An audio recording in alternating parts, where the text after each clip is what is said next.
Vamos então. Eu vou falando alguma coisa aqui. Nós estamos começando agora, né? Quase 7h15, e o horário previsto para terminar é 9h30, né? Mas a gente vai ter um intervalinho no meio do caminho aí, tá? Bem, gente, boa noite. É muito bom que nós estejamos aqui juntos, mais uma vez, dando sequência àquilo que começou há um tempo atrás. Já foram apresentadas 2 obras. Hoje nós vamos apresentar mais uma obra. Não teve uma sequência, mas daqui para frente nós vamos pensar e observar como isso será continuado.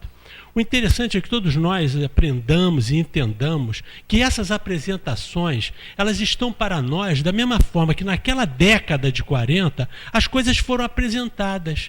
E lá retrataram, através de Chico Xavier, com a narração de André Luiz, o que aconteceu com esses companheiros que faliram.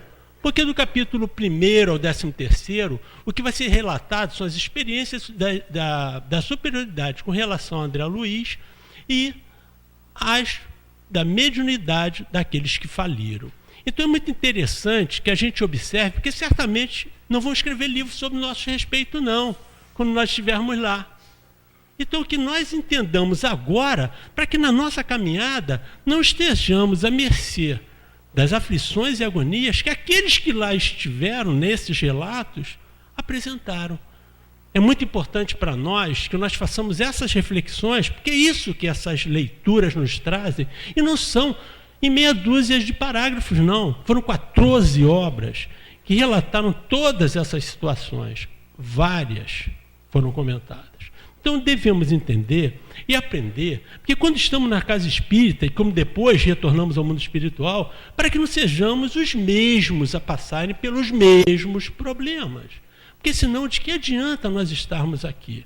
Então isso é só para que a gente atente, porque vão ser passados alguns vídeos, que muitos deles, um deles tem 5 horas, que é um seminário. Nós coletamos 6 minutos apenas. Então seria muito interessante que vissem esses vídeos, porque lá tem muita informação importante sobre todas essas obras. Obras essas que não pode ficar no livro da cabeceira, no móvel de cabeceira, nem ser lido e esquecido. É importante que a gente conheça essas obras e leve para a sala de aula do ESD, para a gente poder discutir. Porque aqui hoje não é momento de estudo, aqui hoje é momento de reconhecer e identificar aquilo que vai ser apresentado, para que posteriormente se possa estudar cada caso quando e justo for necessário dentro de sala de aula. Mas é interessante que a gente saiba fazer isso, é importante que a gente saiba ter esse domínio e entendimento dessas situações.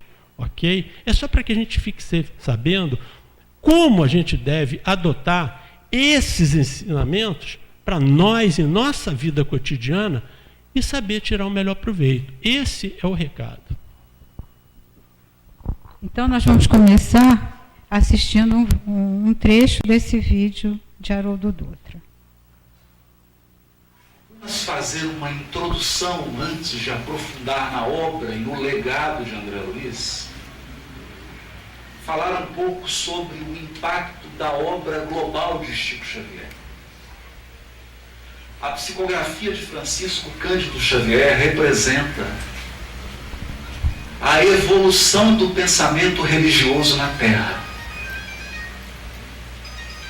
O mundo atingiu um patamar de maturidade espiritual e então, depois de sedimentadas as bases da codificação espírita, era preciso promover o grande impacto da evolução do pensamento religioso. Porque até hoje, e isso pode ser visto nos filmes sobre temas religiosos, há ainda uma ideia quase infantil de Deus. Tão infantil que no último filme, Êxodo, Deus é colocado como uma criança.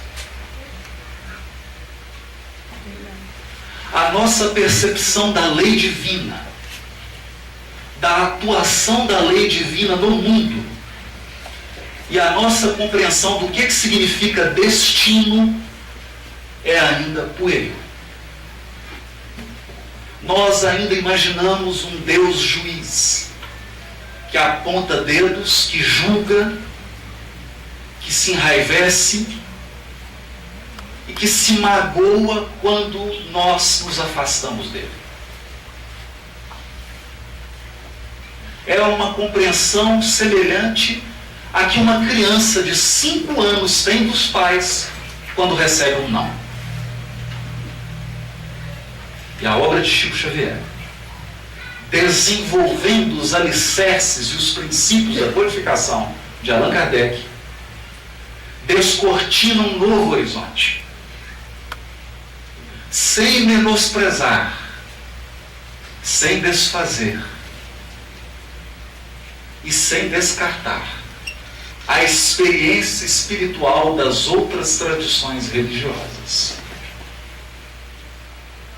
Porque se o budismo muito contribuiu, se o taoísmo contribuiu muito, se todas as vertentes da Índia, da antiga China, do Egito, da filosofia grega, da religiosidade do povo hebreu, da espiritualidade muçulmana, da tradição dos sufis, da espiritualidade da Kabbalah, da tradição hebraica, trouxeram esparsamente verdades sobre o mundo espiritual. Uma exposição sistemática, lógica e consoladora de todas essas verdades em um único corpo literário, só o encontramos na doutrina espírita. E especialmente na magna obra de Chico Xavier, psicografada por Chico Xavier. Há uma inteligência suprema por trás de cada pormenor e de cada particularidade do caminho. A certeza instintiva de que essa sabedoria não se aplica apenas aos fenômenos naturais, mas se aplica também à nossa vida, que há uma providência cuidando dos mínimos detalhes da nossa existência, se chama fé. Mas ela não é um tratado intelectual para ser lido. A fé é uma força para ser despertada. E é a partir dessa perspectiva que nós encontramos a obra de André Luiz. A contribuição de André Luiz para a literatura espírita merecerá mais 250 anos de estudo. Por algumas razões que eu gostaria de compartilhar. O mundo espiritual sempre foi retratado com uma linguagem metafórica e profundamente simbólica. Uma simbologia que chega a parecer, às vezes, um desenho de Walt Disney.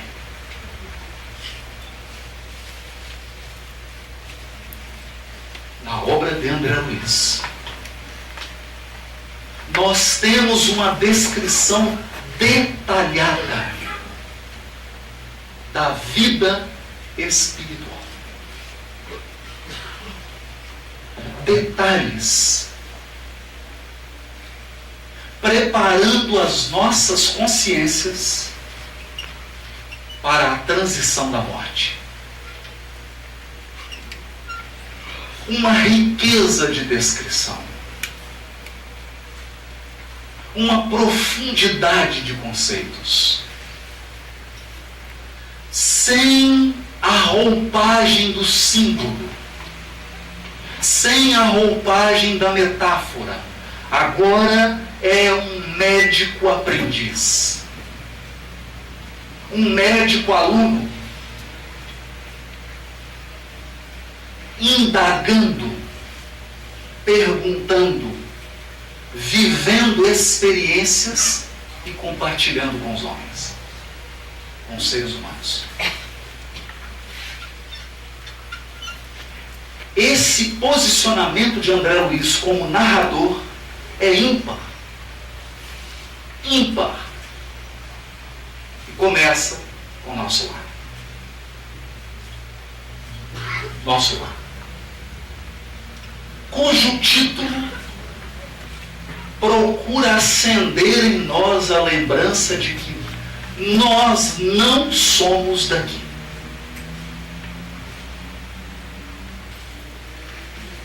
Nós não temos moradia permanente aqui.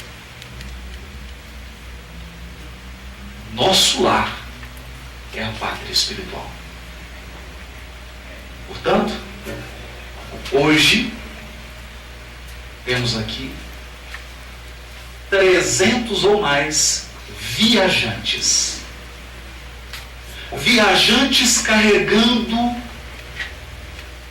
um fardo não leve, que é o corpo físico. Estar encarnado é experimentar a vicissitude. Encarnar é tornar-se frágil, é perder memória, é perder visão, é perder audição, é perder recursos espirituais para não se perder.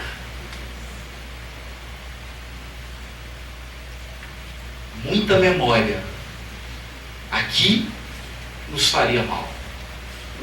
Muita visão poderia nos distrair.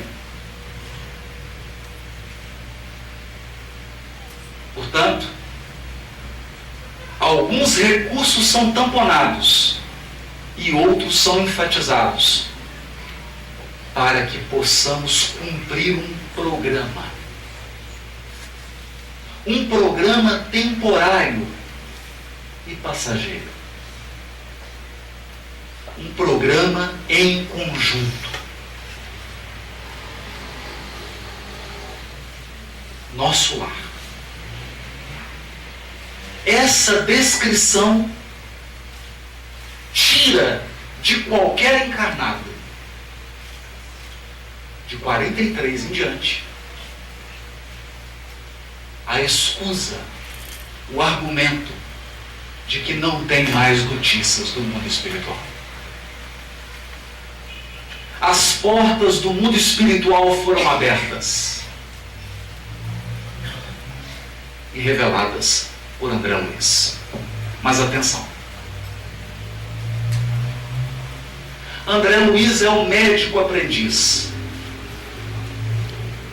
Por trás de André Luiz há entidades superiores cuja identidade nós não podemos nem desconfiar.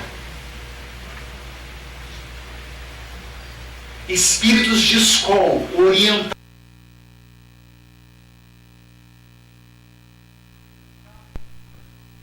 O principal de tudo isso, gente, é que ele fala que as portas do mundo espiritual foram abertas para nós, né?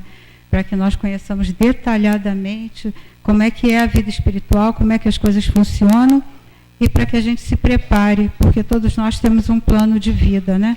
Quando nós reencarnamos com um planejamento e que deve ser cumprido para que a gente não retorne em falência, como os casos que a gente vai conhecer a seguir. Mas conhecendo, se preparando, conhecendo esses detalhes, como ele mesmo disse, que são oferecidos a nós, nós teremos a oportunidade de chegar lá com o dever cumprido.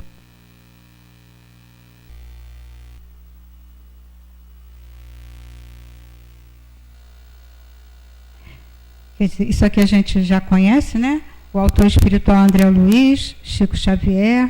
A primeira edição foi lançada em 44, quer dizer, 1944 já são quase 70 anos, e ele acabou de falar ali que a gente tem material de estudo para mais 250 anos. Quer dizer, muitas coisas que são ditas na obra de André Luiz, a gente nem percebe, a gente passa por cima porque não tem capacidade de entender. Daqui a alguns anos, daqui a algumas dezenas de anos, a gente já vai compreender melhor aquilo. E a gente inicia com o prefácio de Emmanuel, E a gente costuma dizer que os prefácios, né, de Emmanuel são tão importantes quanto a obra que a gente lê em seguida, né? Porque são de ensinamentos preciosos. E ele, entre outras coisas, vai falar que o nosso cérebro é o aparelho da razão e que o homem, desencarnado pela simples circunstância da morte física, não penetra os domínios angélicos. Ele fala de uma outra forma, né? A gente costuma dizer assim, não é porque morreu que vira santo, não é assim? Então é o que ele está dizendo, a gente não muda, a gente continua a mesma pessoa, permanece diante da própria consciência, lutando por iluminar o raciocínio e se preparando para a continuidade do aperfeiçoamento no outro campo vibratório. Quer dizer, a gente luta aqui, muda aqui, melhora aqui, e quando se transfere, quando muda de endereço, continua se transformando, crescendo e evoluindo. Ele continua assim: se a animalidade já te cansou o coração, lembra-te que só a transformação de ti mesmo te facultará acesso às fontes da vida divina. Não é isso que a gente vem aprendendo? A reforma interior? Se a gente cansa de ser daquele jeito que é, dos vícios que traz dentro de si, né, dos maus hábitos, a gente começa a querer se modificar, querendo realizar já mudanças dentro de nós, de acordo com aquilo que viemos aprendendo, e aí a gente encontra o caminho da vida maior, né? Agora, nós vamos assistir um outro videozinho que também fala dessa importância das obras de Chico Xavier, e tem coisas aqui super interessantes para a gente entender. É da obra do André Luiz. Eu tenho para mim que os livros do André são quânticos, né? Você sabe que cada vez que eu abro, parece que eu nunca li. O meu Evolução em Dois Mundos, a primeira vez que eu li, eu grifei com marca-texto amarelo, a segunda vez com verde, depois com laranja, depois com lápis, depois com caneta. Ele está todo rabiscado. E aí eu vou ler algum trecho lá, eu falo, mas como que eu não vi isso quando eu li? Né? Me pediram para falar uma vez sobre a mente da célula. Eu falei, mas célula tem mente? Eu não sabia dessa. Também. Onde que vocês viram isso? Tá na Evolução em Dois Mundos. Eu já li 5 vezes o livro e não... Aí eu fui lá, procurei, eu tenho um truquezinho, né? Tem um livro que chama Prontuário de André Luiz. É um livrozinho pequenininho em que o autor coloca cada palavra, onde essas palavras aparecem em toda a obra do André. Então eu fui lá, é meu livro mágico esse, resolve todos os meus problemas. Eu vou lá, o pessoal mais moderno agora põe tudo em PDF, pesquisa no PDF, é mais fácil. E aí eu achei, tinha um parágrafo. Eu falei, um parágrafo não dá para escrever um capítulo de livro, muito menos uma palestra. Mas eu fui ler o parágrafo. Primeiro que eu li, aí eu fui no dicionário para pegar todas aquelas palavras difíceis que o André fala e que a gente acha que sabe o que significam. E aí eu fui no dicionário e tirei todas as palavras. Bom, depois que fiz isso, eu fui na literatura e comecei a fazer uma comparação da citologia, do que tinha de citologia, o que ele estava falando. Bom, deu 11 páginas o capítulo. Um parágrafo do André Luiz. 11 páginas. Então a gente está diante de uma obra que ela vai muito além do que a gente consegue entender. Primeiro que é uma obra profética. Ela não foi escrita para ser lida quando ela foi publicada. As obras do André têm 60 anos. As comprovações científicas do que ele disse lá, elas estão acontecendo agora, 60 anos depois. Então, na verdade, a programação não era para o pessoal daquela época entender, era para a gente ler. E o Geraldo Lemos, que conviveu com o Chico, ele me contou uma coisa que esclarece muito isso.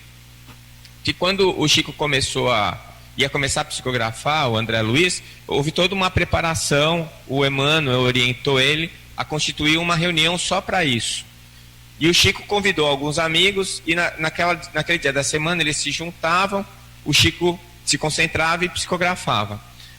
E era para esperar até o grupo estar pronto para poder começar a psicografar o André Luiz. Ele foi apresentado para o espírito do André Luiz, até tem aquela história famosa que o Chico pediu para ele se identificar, como é que eu vou assinar? Ele falou, não precisa assinar. Não, mas eu preciso dar um nome. Aí o espírito do André Luiz estava ali e falou assim, como é o nome daquele menino lá? Que era o irmão do Chico. É André Luiz, então pode assinar André Luiz. Vocês sabem dessa história, sabiam? Então, esse espírito estava se preparando. A gente sabe que o conteúdo da obra do André Luiz não é dele, são 5 grandes sábios que escreveram. E o André é o relator desses conteúdos dos 5 sábios. Bom, o Chico começou a fazer a psicografia e o pessoal que ia na reunião começou a faltar. Vocês sabem como é que isso funciona, né?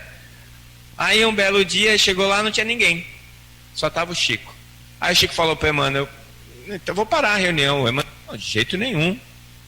Não, mas não tem ninguém aqui. Aí o Emmanuel deu uma risadinha e falou assim, na próxima semana, quando a gente fizer o trabalho, eu vou te mostrar uma coisa. Aí, outra semana também não foi ninguém encarnado.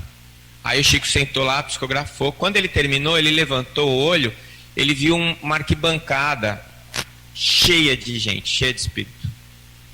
Aí ele se assustou, olhou, falou assim para o Emmanuel, nossa, mas tem bastante gente, né? Aí o Emmanuel falou para ele, são 5.000. Mas eu não estou vendo ninguém conhecido. Ele falou, esses espíritos estão estudando a obra porque eles vão reencarnar e eles vão ajudar a divulgar o conhecimento quando eles reencarnarem. Ou seja, isso me fez entender por que a obra do André não foi entendida quando foi publicada. Porque ele estava preparando a base teórica para esses 5.000 espíritos que iam reencarnar lá na frente e fazer a transmissão. Eu espero que eu estivesse sentadinho lá com o meu bloquinho de anotações. Você, opa, hoje tem aula do André Luiz, vamos lá no Chico assistir a aula, né? Por quê? Porque eu não sei, aqui a informação que tem que vocês estudam bastante, André, né? É aquela sensação que você lê aquilo e fala assim, mas é isso mesmo. Parece assim, que você já tem aquilo em algum lugar na tua cabeça e ele só está verbalizando o que você acha que é verdade, né? Então é muito empolgante pensar isso, porque a espiritualidade não faz nada por acaso, não é nada atropelado, né? Não é made in Brasil. É um negócio programado, milimetricamente planejado e executado de uma maneira adequada, né? Então, esse é o preâmbulo que eu acho que dá para a gente fazer quando a gente vai falar de André Luiz. Então, o que eu vou trazer para vocês aqui é uma fração, né? O que eu fiz? Eu peguei aqueles assuntos que eu acho que tem bastante coisa já para a gente discutir com relação à correlação com a ciência atual, e trouxe isso, porque tem coisas ali que nem eu percebi ainda, e que se tivesse percebido também talvez não conseguisse interpretar, e tem coisas ali que ainda vão ser programadas, né? Vou contar outra historinha. Quando ele lançou Evolução em Dois Mundos, tinha um grupo de médicos que inclusive fundaram a Associação Médica Espírita de São Paulo em 1968, que foi a primeira AME que apareceu no Brasil. E desse grupo de médicos tinham alguns médicos famosos, eméritos, professores da USP lá em São Paulo. E quando eles leram a obra, eles identificaram um monte de erros, entre aspas, de coisas que estavam sendo afirmadas ali e que a ciência achava que estava errado, que considerava um erro. Vou dar um exemplo que a gente vai citar aqui, que o comando da célula estava no citoplasma e não no núcleo. E todo mundo falava que era no núcleo da célula. Bom, eles fizeram uma pequena caravana e foram a Uberaba, foram recebidos pelo Chico. E aí eles se juntaram ali, cheio de constrangimento, e falaram, olha, Chico, você desculpa, a gente veio de São Paulo para te visitar, mas a gente também queria te dizer que essa última obra que você publicou, Evolução em Dois Mundos, tem muitas coisas erradas em relação à medicina. Algumas afirmações que o André faz ali que a gente sabe que não são verdadeiras.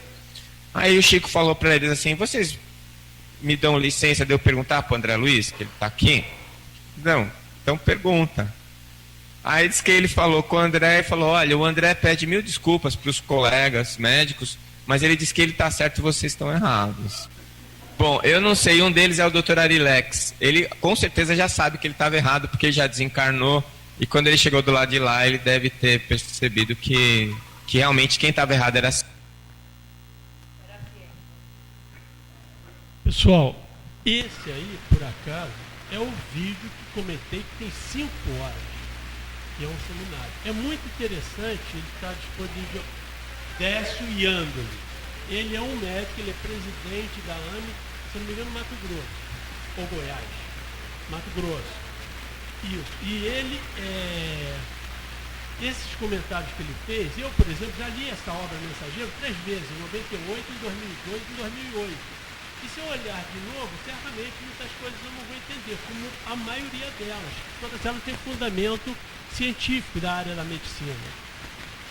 Agora, o que acontece, por isso que eu pedi para que vocês ressaltem, tenham atenção com relação a essas nuances, quem puder ver os vídeos, porque tem muita informação que certamente vocês ou nunca ouviram falar, não conhecem. Que certamente vocês não conhecem, não ouviram falar, como eu. Então é muito importante que a gente tenha acesso a essas literaturas e também a esses vídeos e todo e qualquer tipo de trabalho nesse sentido, para que a gente possa efetivamente aprender, levar para a sala de aula. Isso sim são os motivos que, quando eu comentei inicialmente, de levarmos esses assuntos para a sala de aula, porque é só assim que nós vamos entender e aprender melhor aquilo que nós viemos aqui na Terra para fazer, para que a gente não venha a falir, como os casos que nós vamos apresentar mais adiante, que faliram. E eram espíritas também.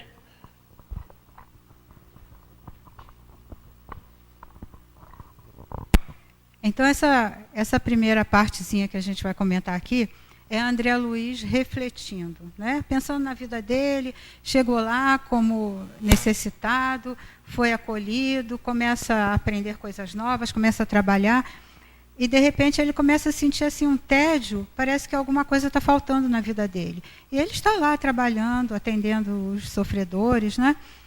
E ele aí começa a refletir que, desligando-se dos laços inferiores que o prendiam ainda à terra, ele tem um novo entendimento da vida, né? Mas, ao mesmo tempo, ele sente necessidade de fazer algo mais. E ele percebe que a dor agira na sua consciência, assim, desfazendo aquelas antigas viciações mentais.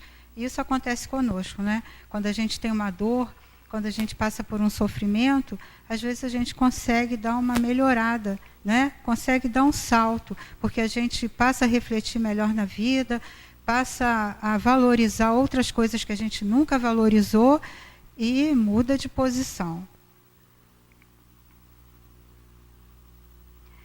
Ele observa a própria transformação, começa a descobrir a si mesmo. Aí ele começa a perceber uma coisa que a gente aprende logo que se torna espírita, né? Adversários não são inimigos, são benfeitores nossos. Por quê? Vocês sabem? Porque os adversários são benfeitores? Quem sabe? Pode falar. Isso, eles apontam nossos erros, nossos defeitos, onde é que a gente está falhando e nos estimula a ser melhor, né? Então ele entende isso.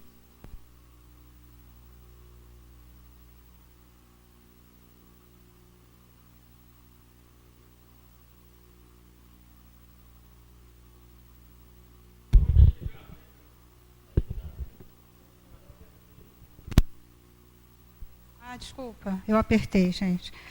Ele começa a ouvir o apelo profundo e divino da consciência universal. Aí ele começa a perceber que a própria natureza é mais bonita do que ele imaginava, né? E uma coisa que acontece conosco também, olha só o que ele diz: a conversação espiritualizante se tornara indispensável. Aí eu lembrei, quando eu li isso, que um dia a Karine falou para mim assim: a gente aprende, começa a ler, começa a refletir sobre tudo isso, a gente só quer falar disso. Não foi assim que você falou? A gente só quer falar disso. E é verdade, os assuntos, né, assim, corriqueiros, perdem a graça para nós. eu acho que a gente até fica meio chato, né? No meio que a gente...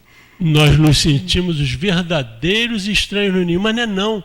É que nós começamos a desenhar e montar um ninho diferente para cada um de nós, quando nós já nos convencemos que a doutrina espírita faz parte de nossas vidas. Aí ele percebe como viver distanciado das leis divinas, né? Das leis que regem a nossa vida. Isso não acontece conosco?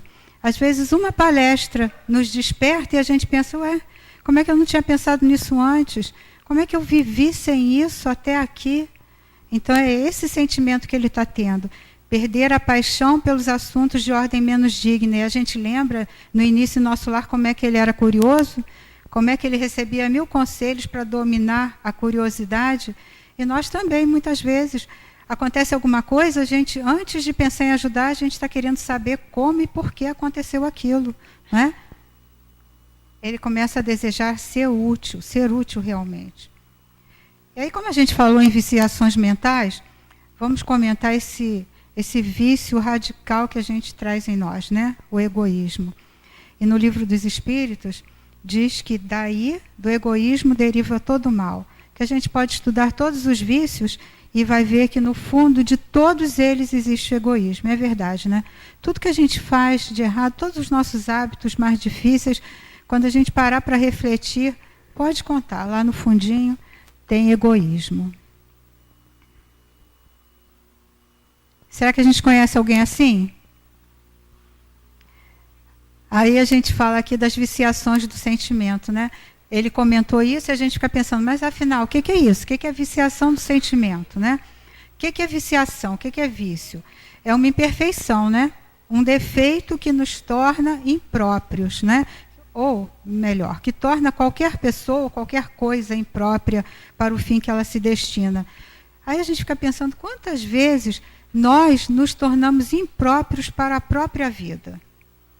Quantas vezes, nos nossos hábitos mais difíceis, né, mais inferiores, a gente se torna impróprio para a vida, impróprio para aquela situação que a gente vivencia, impróprio para o grupo que a gente está participando, para um trabalho, para a tarefa que a gente assume.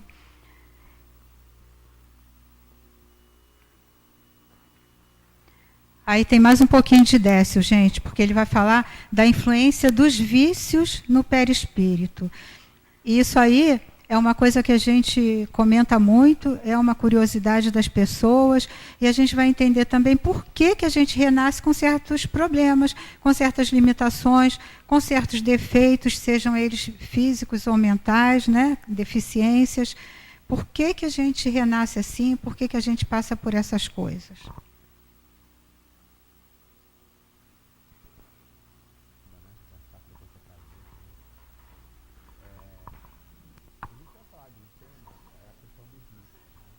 Hoje a gente está vivendo um tempo em que se fala muito de vício e uma boa parcela das pessoas são viciadas em alguma coisa. A gente tem as drogas, que são o grande flagelo, né, as drogas ilícitas, mas também tem as pessoas que são viciadas em drogas lícitas, né, que é uma porcentagem muito maior da população do que a gente imagina. E a gente, como espírita, e entendendo o homem de uma maneira mais completa, mais integral, a gente tem condições de entender outros aspectos da questão do vício que o materialista não tem a possibilidade de perceber. E essa visão mais plural, mais ampla, ela possibilita a gente uma capacidade de auxiliar mais as pessoas que são acometidas de algum desses vícios, de alguma dessas dificuldades. E durante o que a gente for falando, eu imagino que eu vá abordar vários aspectos dessa questão do vício e que a gente pode desdobrar, né? Não é só o vício do álcool, do cigarro, das drogas, né? Tem uma série de outros vícios, até de alguns vícios comportamentais que a gente é acometido. Então, a visão que a gente tem do ser humano é como um ser transdimensional. Por quê? Porque a gente sabe, e hoje a ciência clássica mesmo, ortodoxa, já está admitindo isso, que o ser humano é composto pelo corpo e pelo espírito, né?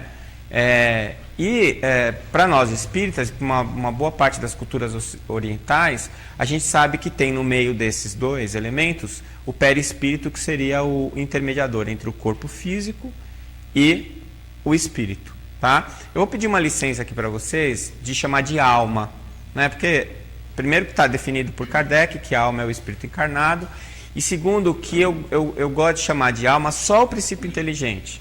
E aí o princípio inteligente mais o perispírito forma o espírito. E quando ele está encarnado, esse perispírito se relaciona com o corpo físico. Então, a gente tem lá a alma, que é o princípio inteligente, e que é a nossa essência, a nossa identidade, é o que nós somos. Né? Depois, essa alma, ela é envolvida por um perispírito, que é um corpo material, apesar de ser matéria quintessenciada, sutil, que está numa dimensão diferente da dimensão física. E este corpo nada mais é do que um reflexo do que nós somos como alma. Então, o nosso perispírito é exatamente a expressão da nossa alma, daquilo que vai no nosso princípio inteligente. E quando a gente está encarnado, a gente organiza um corpo biológico, que é um corpo que está nessa dimensão física. Por isso que eu falo que nós somos seres transdimensionais, porque a gente existe em mais de uma dimensão ao mesmo tempo. Não é? Então, a nossa alma, ela organiza o perispírito, porque ela comanda a matéria, né? A inteligência que organiza a matéria. Aí esse perispírito, que já é matéria quintessenciada, quando a gente encarna, ele vai organizar um corpo físico, que é um corpo temporário. O nosso perispírito, ele não é temporário, ele é permanente. Então, quando a gente está encarnado ou desencarnado, a gente tem perispírito. O que acontece é que, conforme a gente evolui, como o perispírito é uma imagem direta do que vai na alma, a alma muda, o perispírito muda. É automático e é imediato. Né? O nosso corpo físico ou biológico, a gente permanece um período de tempo com ele, mas ele termina, ele tem um prazo de validade. E ele expressa o que nós somos, né?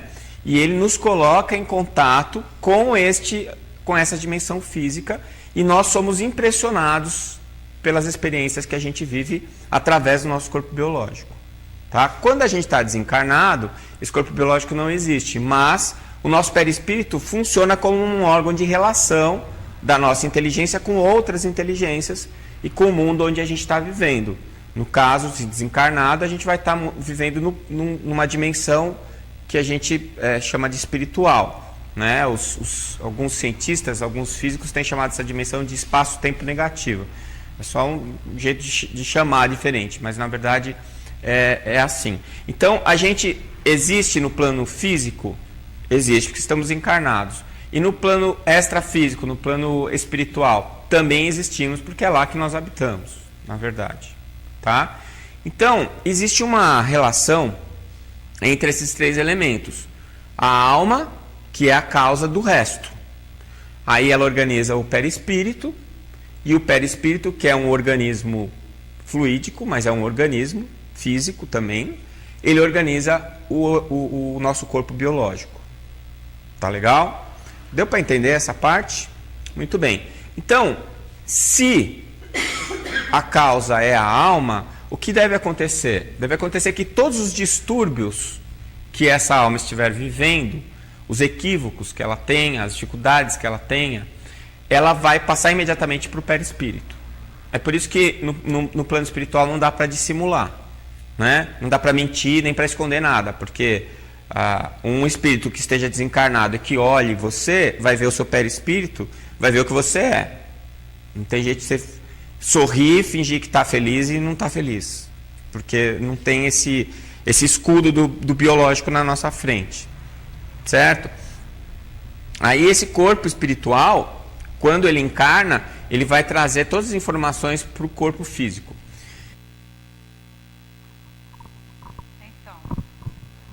Só um instantinho nisso. Olha só, gente, eu não sei se vocês conseguiram perceber, qualquer atitude, postura nossa, que tenha uma habitualidade, mesmo que seja uma vez ao ano, se ela for danosa, ela lesa o perispírito.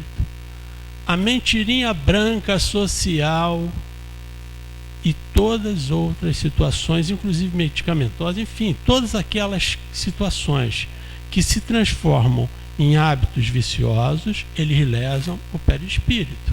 Ele falou de uma forma técnica ali, eu imagino que todos tenham compreendido. Assisti uma palestra de Raul, que foi quando eu entendi, que ele falou assim, ó, se você fizer uma coisinha pequenininha, mas faz toda semana, é vício. Todo mês é vício. Uma vez ao ano é vício. Basta que tenha a habitualidade. Dependendo dessa situação, nós somos acompanhados por aqueles que nos levam, que de ordinário são eles que nos dirigem, a promover essa habitualidade. Então aí é essas companhias que nós nos vincularemos. Por isso ele disse que quando nós chegamos lá, não tem blefe, somos reconhecidos facilmente. Então, essa questão então das deficiências que a gente porta hoje, né, são explicadas por isso, né, pelo perispírito que foi lesado. E aí a gente está aqui na Terra, passa pelas nossas provas, tem 1000 dificuldades e acha que as provas são muito difíceis, que não são boas, mas na verdade elas são muito úteis para nós, né? Então a gente diz que às vezes que a nossa existência é um calvário, mas é esse calvário que nos leva para cima, né? Esse calvário que nos conduz aos picos, aos montes mais elevados, né? E aos mundos felizes. Eu passei, mas não falei da fatalidade. A gente fala muito de fatalidade, né? Quando acontece uma coisa ruim na nossa vida, a gente diz, uma fatalidade, olha o que aconteceu, né? Aquela pessoa não merecia aquilo. Aí a gente tem que lembrar que não existe fatalidade. Na verdade, a fatalidade é apenas o resultado das nossas escolhas anteriores. Aquilo que a gente escolheu antes está colhendo os resultados, são as consequências. Não é uma fatalidade assim, não é uma coisa que acontece de graça na nossa vida, né? E aí Leon Denis fala assim, um dia desse até na nossa reunião mediúnica, a Helena trouxe essa frase, eu aí anotei de onde era para pesquisar, porque eu achei que tinha tudo a ver com esse momento aqui. Ele diz assim, é o homem, por sua própria vontade, quem forja as próprias cadeias. É ele quem tece fio por fio, dia a dia, do nascimento à morte, a rede de seu destino. Então, tudo passa por nós, né? Tudo depende de nós. A nossa vida, a nossa felicidade ou não, as nossas alegrias ou as nossas tristezas, os infortúnios, tudo depende de nós. E aí, nesse momento, André Luiz começa a se preparar para as tarefas de auxílio na Terra, né? A gente lembra que Narcisa aconselhou ele, estava se sentindo meio entediado, né? Querendo fazer mais, querendo ser mais útil. E aí ele conversa com os amigos e é conduzido por Tobias ao centro de mensageiros. Então a gente começa a perceber como é que a vida lá é movimentada, né? Existem uns lugares para você estudar, para aprender, se preparar, se qualificar para as tarefas, igual a gente aqui, né? Na verdade, eles dizem mesmo que nós somos uma cópia imperfeita do plano espiritual. Então, Tobias, que a gente já conheceu em nosso lar, conduz André Luiz até o Ministério da Comunicação. E ele vai explicando para André Luiz que lá existe uma instituição que é o Instituto do Homem Novo. E que lá são aceitos apenas os cooperadores interessados na felicidade de servir e que sabem calar reclamações. Olha como é que isso é difícil para nós. A gente vem aqui para a Casa Espírita, a gente começa a aprender umas coisas, né? Começa a perceber que é bom ser útil, que é bom trabalhar, e aí a gente quer uma tarefa. Mas no primeiro dia a gente já está querendo mudar tudo, reclamando das coisas, das pessoas, né? Das situações. Lá a gente não entraria, né? Porque lá só entram aqueles que já sabem calar reclamações. Diz também que é um curso de extinção das velhas vaidades pessoais. Por quê? Porque lá ninguém exige expressão nominal de nenhuma obra realizada. Todos respondem por qualquer erro cometido. Quer dizer, Se dá certo, todos comemoram, se dá errado, todos se unem para resolver o problema, mas ninguém aponta o dedo para ninguém. Será que a gente já sabe fazer isso? Na hora que dá errado, a gente começa a querer achar o culpado, começa a querer jogar o problema em cima do outro, né? Começa a reclamar. Olha quanta coisa a gente tem que melhorar ainda só para chegar lá e conseguir entrar no Instituto do Homem Novo. Aqui é o centro de mensageiros, né? André Luiz chegando com Tobias. E lá ele vai conhecer o Aniceto. O centro de mensageiros prepara as entidades, né, os espíritos desencarnados, para socorrer e auxiliar os que sofrem no umbral, na crosta e nas trevas. Quer dizer, em toda parte, né? Aqui na Terra, encarnados e desencarnados são ajudados por eles, né? Nos umbrais, naquelas regiões das imediações da Terra, aqueles que estão em sofrimento, nas trevas, aqueles lugares assim onde existe o sofrimento mais intenso.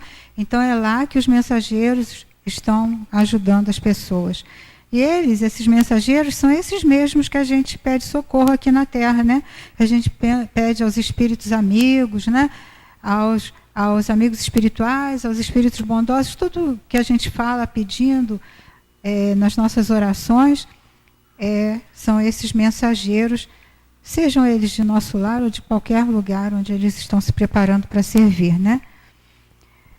Eles também se preparam para difundir esperanças, consolos e instruções. Quer dizer, além de tudo, eles trazem conhecimento, né, para nós. E a gente vê o conhecimento que eles trazem, né? Tudo isso aqui. E prepara também as pessoas para reencarnar como médiuns, doutrinadores e tarefeiros do conforto espiritual. Então, preparam as pessoas para chegarem aqui, entenderem a doutrina espírita e trabalharem como médiuns, né? Para poder socorrer os infelizes. Mas mesmo assim, com toda a preparação, e lá já estão pessoas, espíritos que já estão assim, com aquela consciência de que tem que ser bom, que tem que melhorar, que tem que desejar aprender. Mesmo assim, ele diz que são muito escassos os servidores que toleram as dificuldades e reveses das linhas de frente. Quer dizer, a gente chega aqui e não consegue fazer o que combinou. E aí a gente fica pensando, será que isso está acontecendo comigo hoje? Será que eu estou fazendo tudo que eu combinei? Tudo que eu planejei? E ele entende que preparação não constitui realização. Quer dizer, se preparam, mas chega aqui, encontra dificuldades, encontra provações, né? E ele diz que a expressão mediúnica pode ser riquíssima, pode ser a mais elevada, a melhor, mais apurada. Mas se o dono da mediunidade não consegue olhar além dos interesses pessoais, ele vai fracassar na tarefa que lhe foi confiada. Não tem jeito. Então, a primeira coisa que a gente tem que fazer é abrir mão do personalismo, né? Do interesse pessoal. A gente pensar no bem comum.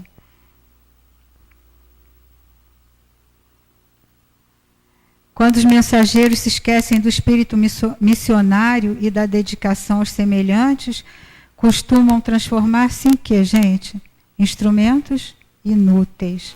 Quer dizer, a gente não quer ser isso, né? A gente aprende para ser útil, para fazer certo, para dar certo, né? Para crescer, para evoluir, não para se transformar numa inutilidade. E aí, André Luiz, como sempre, ele tem as perguntinhas dele, né?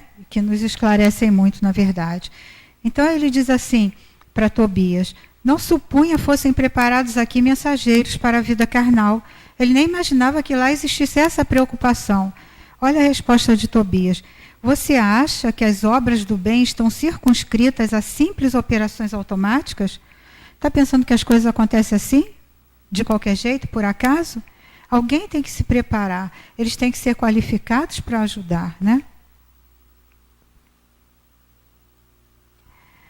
Ele continua dizendo, nossa visão na Terra costuma viciar-se no círculo dos cultos externos. Acreditamos resolver todos os problemas pela atitude suplicante. Aí vamos pensar sobre isso. A gente tem um problema, tem uma aflição, tem uma necessidade. A gente aí ora. A gente pega, lê uma página, pega o Evangelho, ora, pede ajuda, mas não passa pela nossa mente que aqueles que estão nos ajudando ali se prepararam para isso, trabalharam por isso, se dedicaram para aprender como chegar até nós e como nos ajudar. A gente pede simplesmente e acha que Deus faz assim, né? Um milagre. E num passe de mágica, eu ergui os olhos para o céu, pensei em Jesus, a ajuda vem. A ajuda vem através do trabalho desses missionários, né? Que trabalham em nosso favor. Ele fala assim: raros triunfam porque quase todos estamos ainda ligados a extenso pretérito de erros criminosos que nos deformaram a personalidade. Quando a gente falou das viciações mentais, a gente falou da deformação até do corpo físico, né? E agora a gente está falando da deformação da personalidade. A gente vai se habituando com o errinho. O Carlos ainda agora falou da mentira branca. Joana de Ângeles fala disso. Desabituem-se disso, né? Dessa mentira social que a gente acha, isso não é nada demais, uma bobagem, não estou prejudicando ninguém. A gente se acostuma com um errinho bobo aqui, com outro errinho bobo ali, e a gente vai deformando a nossa personalidade mesmo. A genuflexão não soluciona questões fundamentais do espírito, nem a mera adoração à divindade constitui a máxima edificação. Quer dizer, não é porque eu oro, porque eu tenho aquela atitude, né, de adoração a Deus, mesmo com respeito, amando a Deus, porque eu acho que é assim. Não é assim que eu resolvo meus problemas, porque os meus problemas, eles são decorrentes dessa minha personalidade deformada. O Senhor nos concederá sim suas bênçãos, mas é imprescindível considerar que a manutenção e limpeza do vaso para recolhê-las é nosso dever. O que isso quer dizer? O que vocês acham? Ele vai conceder suas bênçãos, mas e aí? O que a gente faz? A nossa parte, qual é a nossa parte? Manter isso que ele nos oferece, manter essas bênçãos vivas dentro de nós. Então, na hora da aflição, ele concede a oportunidade. Quando passa a aflição, eu me acomodo de novo? Eu estou mantendo as bênçãos recebidas? Claro que não. Então, a aflição maior é um alerta para nós. É aquele momento que a gente tem que parar e refletir. Por que isso está acontecendo na minha vida? O que está acontecendo? Por que isso? Né? O que essa situação que eu não esperava e que eu não gostaria que acontecesse comigo está querendo me dizer? Né? Aí a gente reflete e consegue se melhorar, consegue mudar.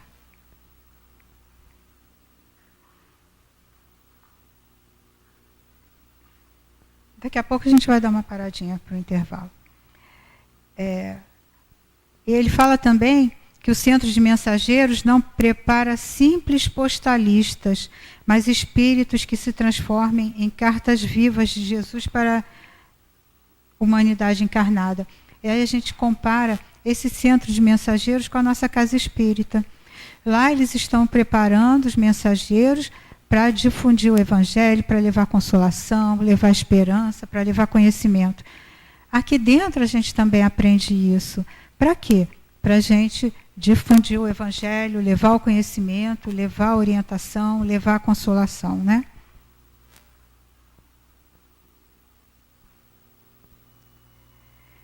E o Tobias ainda diz que a gente acredita mais nas nossas tendências inferiores do que nas nossas possibilidades, que são divinas. Quer dizer, não que a gente queira acreditar, mas a gente se acomoda aceitando aquela situação e não pensa que a gente tem muito a contribuir. E que essas possibilidades que a gente pode aproveitar no presente, se a gente não aproveitar, se a gente não evoluir para isso, elas vão complicar o nosso futuro. Então, obstáculo, na verdade, para nós, é oportunidade. Então, é aquele recadinho de Chico Xavier, né, sobre o livre-arbítrio. Nós somos livres, né, para fazer o que quiser, para decidir o que quiser. Mas a colheita, né, é obrigatória. Aqui uma curiosidade, gente, que a gente vai falar dos médiuns, né? E no livro Tormentos da Obsessão, Manuel Filomeno de Miranda diz que existe um hospital no mundo espiritual para receber os médiuns falidos, que foi erguido pelo espírito Eurípides Barçanufo na década de 30, 40. Então, a coisa é tão séria, né? Tão feia, que existe lá assim, uma organização para receber esses que não conseguiram um bom desempenho aqui na Terra e que precisam de uma preparação mais eficaz.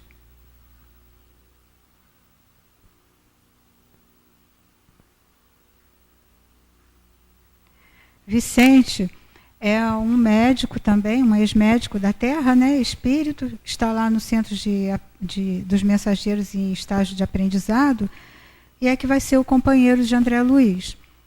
E eles se encontrando, Vicente narra a história dele. Ele conta que desencarnou, né? Chegou em nosso lar, foi acolhido em nosso lar, e um dia ele teve permissão para voltar ao lar terrestre, e quando chegou lá, ele percebeu que ele tinha sido assassinado pelo próprio irmão e pela própria esposa. Os dois se apaixonaram e, não pensando, aliás, num escândalo que seria uma separação, né, e uma união assim dentro da família, eles mataram o Vicente. E ele ficou assim muito decepcionado, mas aprendendo, né, evoluindo, passou à frente. E André Luiz pergunta assim, mas e os criminosos? Né? Aí Vicente responde, Rosalinda e Eleutério vivem aparentemente felizes, são excelentes materialistas por enquanto e gozam no mundo transitório grande fortuna, moedade e alto conceito social. Quer dizer, quantos casos desses existem por aí, não é? É por isso que eles têm que se preparar para trazer esperança, para trazer o consolo, porque são muitos os casos que não são alcançados pela justiça humana e depois o sofrimento é muito grande, né? E ele pergunta assim, e a justiça? Tudo vem a seu tempo, tanto no bem quanto no mal.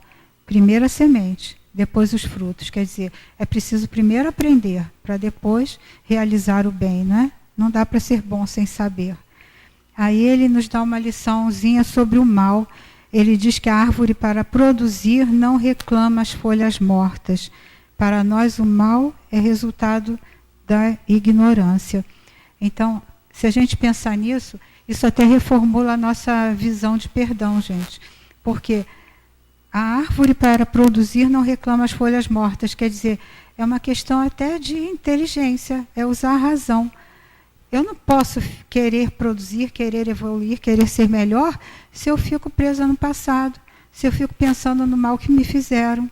Eu tenho que esquecer aquilo, porque se a árvore fosse se preocupar com as folhas mortas, não se desprendesse delas, como é que ia produzir as flores e os frutos? Ia ficar ali, com as folhas mortas. É assim que a gente fica muitas vezes, agarrado ao passado, né, segurando as folhas mortas dentro de nós, sem conseguir produzir coisas melhores.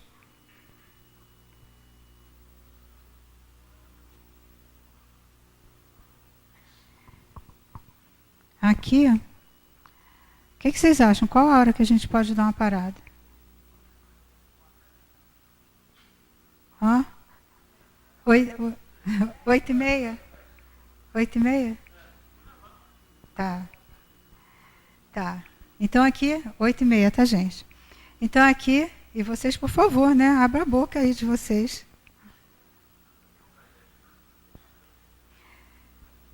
Aqui ele vai falar dos cooperadores falidos, né? Então, aqui é o instrutor telésforo. Ele traz umas orientações para o grupo, né? Falando dos companheiros que ali todos são fracassados no plano material. E aí ele diz que a tarefa deles, lá, dos mensageiros, é muito grande, porque eles desejam ajudar, eles querem estar aqui protegendo, amparando e ajudando, né?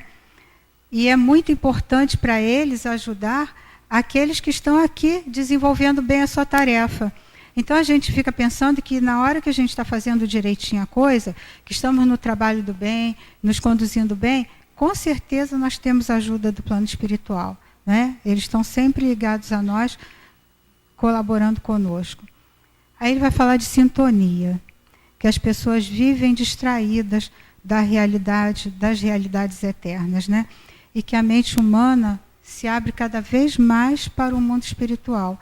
Cada vez mais nós vamos estar ligados ao mundo espiritual. Agora, basta a gente perceber a quem nós vamos estar ligados, né? A que tipo de espiritualidade nós estamos nos ligando.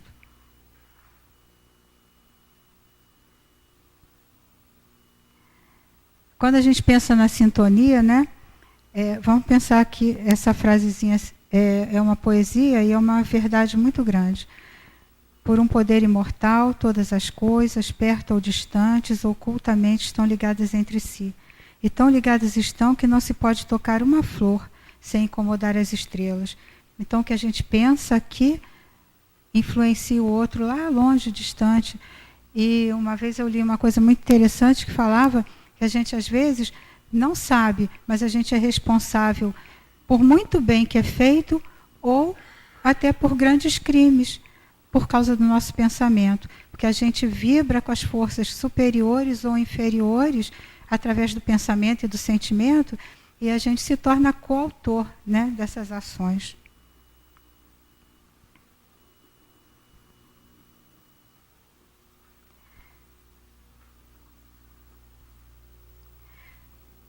O Telésforo, né, que é o instrutor, ele fala também das forças contrárias, que a gente não luta só com o mal, não.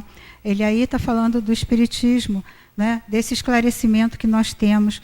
Ele fala dessas forças contrárias que são dos bons, são pessoas boas, são outras denominações religiosas que não compreendem aquilo que a gente aprende, aquilo que a gente estuda, e se colocam em confronto com a doutrina e acham que eles não estão fazendo bem, que os espíritos amigos, né, nossos não estão fazendo bem.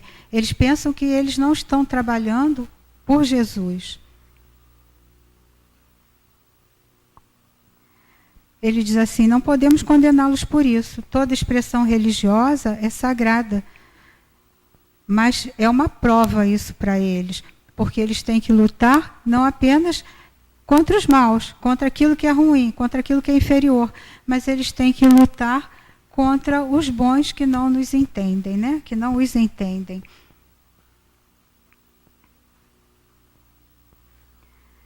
A maioria dos habitantes, nós mesmos, né, não estamos preparados assim para essas mudanças atuais, para o hoje, para toda evolução que vem surgindo à nossa frente, né?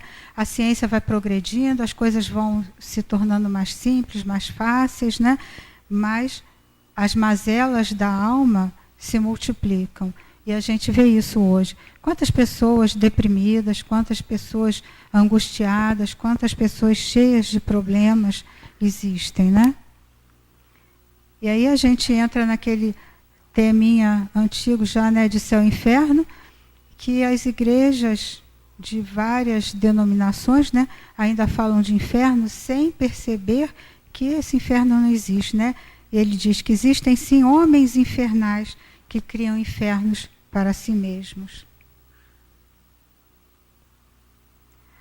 Aí ele fala de novo de sintonia, que a gente está se aproximando dia a dia da esfera de vibrações dos invisíveis de condição inferior.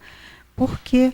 Porque eles estão desesperados, agoniados, né? Porque eles não se sentem bem e nos rodeiam em todos os sentidos. São homicídios, suicídios, tragédias que entram nos lares e que tornam as pessoas cada vez mais desesperançadas, sem pensar que quanto mais ela não cuida da mente e do coração, dos pensamentos e dos sentimentos, mais e mais ela se aproxima desses seres de condição inferior e mais ela é influenciada. E aí ele fala que em lugar algum existe preparação espiritual bastante para o conforto físico, mas esse conforto tende a aumentar, né? O homem vai dominar cada vez melhor o exterior, mas precisa se preocupar com o nosso interior. atendido o corpo, se revelam as necessidades da alma. Então, por que a gente tem problema? Ele diz que são 2 motivos. Primeiro, a deficiência de nós mesmos. Depois, a aproximação psíquica com esses seres infelizes, né? Criminosos agarram-se a criminosos, doentes associam-se a doentes. É a lei da sintonia. A gente se aproxima daqueles que sentem como nós sentimos, que pensam como nós pensamos. Isso aí é bom que a gente lembre daquilo que eu falei ainda há pouco, dos hábitos viciosos. A gente tem que reconhecer essa luz dentro da gente. Ontem até a gente fez um trabalho, a gente apresentou a palestra ontem, no sentido que a gente tem que buscar essa aproximação nossa com aquilo, com os conteúdos de luz que estão dentro de nós. Até nesse enfrentamento de reforma íntima, que é uma situação que a doutrina coloca para a gente muito claramente e intensamente, não podemos abordar ontem, não deu pé, o tempo estava escasso, mas a questão da reforma íntima, a gente fala de reforma íntima para as pessoas, e as pessoas que vêm aqui, às vezes os que estão chegando, e houve, às vezes, uma exposição e que a doutrina deseja, né, e insiste, é um ponto insistente da nossa doutrina, a gente tem que perceber que a reforma íntima não é você lutar contra o seu defeito. Não adianta a gente ficar lutando contra o defeito. Isso é dar murros no vazio, no nosso vazio existencial. Nós temos dentro de nós recursos que foram colocados, nos foram dados por Deus e que estão lá, presentes em nós, mas que precisam ser trabalhados. Ou seja, a gente precisa fazer aquilo que Jesus falou, fazer brilhar a nossa luz. Porque você lutar contra os defeitos, muitas vezes é complicado. E eu vou ter que ficar cuidando agora de ver, catar meus defeitos, eu vou ter que agora começar a ficar me controlando em relação aos defeitos. Isso muitas vezes é difícil, é frustrante, né? Muitas vezes e tem pessoas até que nesse exercício podem até querer desistir, que às vezes não aguenta, porque realmente é complicado. Então o caminho nosso é pela virtude, pelo lado da virtude, da gente valorizar realmente essas forças imensas, esse potencial imenso que nós temos dentro de nós e começar a exteriorizar, começar realmente a colocar luz nessa sombra interior que ainda complica toda a nossa vida, complica a nossa existência. Emmanuel fala para nós das 2 asas, né? Está lá no Consolador. As 2 asas que nos elevarão, né? A gente vai assistir esse videozinho aqui que vai falar de autoconhecimento, depois vai para o intervalo. É uma entrevista e ele fala umas coisas bem interessantes. E reforma íntima. O café é rápido, a gente dá conta, Adalto? Bem, eu acho que é só o despertar de interesse no tema para que as pessoas possam caminhar. E começando já nesse despertar, é importante a gente deixar claro que a doutrina espírita não nos impõe absolutamente nada. É uma doutrina de despertar, libertar e iluminar consciências. Então, tudo que a doutrina espírita nos faz é no intuito de mostrar para nós a necessidade de se fazer o trabalho. E não de obrigatoriamente termos que fazer. E aí, uma coisa importante é a gente conseguir compatibilizar as nossas possibilidades com as nossas aspirações. Esse destaque que você faz inicial ele é fundamental, porque nós estamos falando de um tema que ele, a princípio, parece ser muito subjetivo, mas ele tem uma objetividade, ele tem uma aplicação e uma necessidade tão grande, porque a gente fala autoconhecimento, quem está nos ouvindo significa o quê? Mas será que eu não me conheço? Então, parte da premissa de que quem é que nós efetivamente somos, né? E aí, com respeito a todas as outras filosofias, a doutrina espírita nos dá uma outra realidade. Você está aqui como Adalto. Adalto é uma personalidade, mas você é essencialmente o Adalto. Então, começa por aí. O que significa esse autoconhecimento? Processo de identidade, de consciência. O que eu trago que sobrevive a essa experiência carnal? E como é que o que eu trago de bom ou de ruim implica nessa busca? Porque tudo isso é busca de plenitude, de saúde, de paz. É o desafio que a gente vive, né? Antes de falar de reforma, né? Maurício, Joana, parafraseando Jung, ela nos compara a um iceberg. A nossa mente é um iceberg. Tudo aquilo que está do lado de fora do iceberg, do lado de fora da água, do iceberg, corresponde a o nosso consciente, e que tudo que está submerso ao nosso inconsciente. Então nós conhecemos muito pouco do que nós somos efetivamente, que a maior parte está no inconsciente.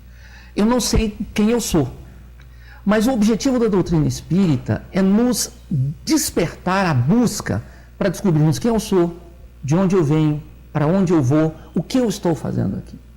Eu não sei quem eu sou, mas eu posso descobrir do que eu sou feito, do que eu sou composto. E o que nós somos compostos? Dos nossos pensamentos, das nossas palavras, das nossas ações, das nossas emoções e dos nossos sentimentos. O grande desafio é a gente começar a olhar para a gente. E Joana nos fala que deveríamos nos tornar estudiosos de nós mesmos. E como é que eu consigo me conhecer?